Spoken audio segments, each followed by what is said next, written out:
I'm a fully self-employed photographer. I'd had an industrial accident offshore and I actually got compensated in 2018 and used that money then to basically build a studio. It was a loss for 1 year of my 4 years of trading. We were £134 short of the qualifying criteria for SEISS. So to put it into context, if I bought one chair less for my studio table in 2018, I would have been eligible for the grant. And that's how ridiculously unfair this assessment of these figures have been.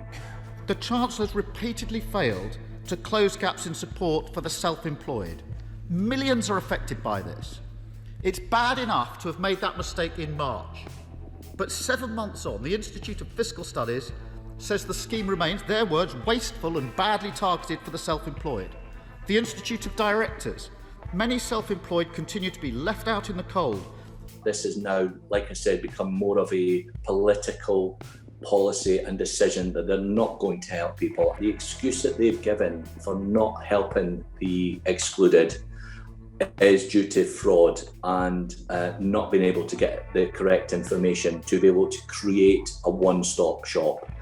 And that is absolute nonsense. If the HMRC have got the information to be able to send them their invoices for 1920, surely then they've got the information then to be able to help these people. And that's all we're asking for.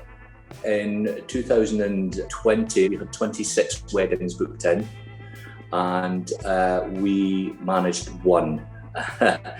And we had 2 3-hour weddings as well. So, I mean, we were geared up to have our best year. And it just went south, same as everyone else. Scotland faces tighter restrictions. Further restrictions. Restrictions on our essential liberties. We've done the right thing all the way through. And you know, it's only been since after Christmas that we've actually had some grant money come through. So we've pretty much gone the whole year without. Well, we still have to pay our business rent. We still have to pay my business insurance is nearly £80 a month. My partner lost her job then in August, so I was not only responsible for the studio costs, then I was now responsible for the cost of the home as well. So that added a huge pressure. I spoke with Annika Hicks, who's founder of Excluded UK. She was quite distressed. I just want to play you a little of what she told me. Do you know, every time there's an announcement, the volunteer team and myself are inundated with people who don't see any other way out. We even last night we were on red alert, really. We've lost 7 or 8 members of the community within the last 4 weeks. It's just not fair. My friends know me and they know I wouldn't be asking for help if it wasn't absolutely necessary. I'm a fighter, I'm a survivor.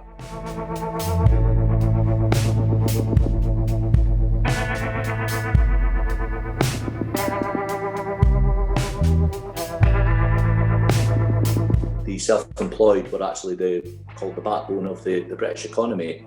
And to move forward with this, keep these guys in business, keep them in business, don't let them lose their business. These are the entrepreneurs of society who don't rely on pensions, and we pay our own pensions, we pay everything ourselves. So we're not a burden on society, we're a help to society. I said at the beginning of this crisis that I would do whatever it took to protect people, families and businesses through this crisis.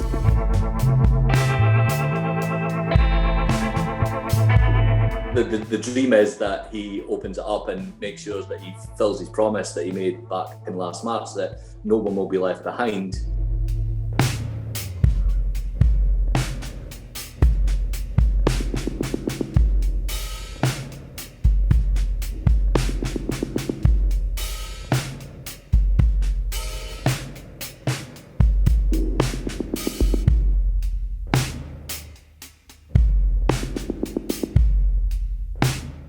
PAYE guys haven't been asked to take business loans out.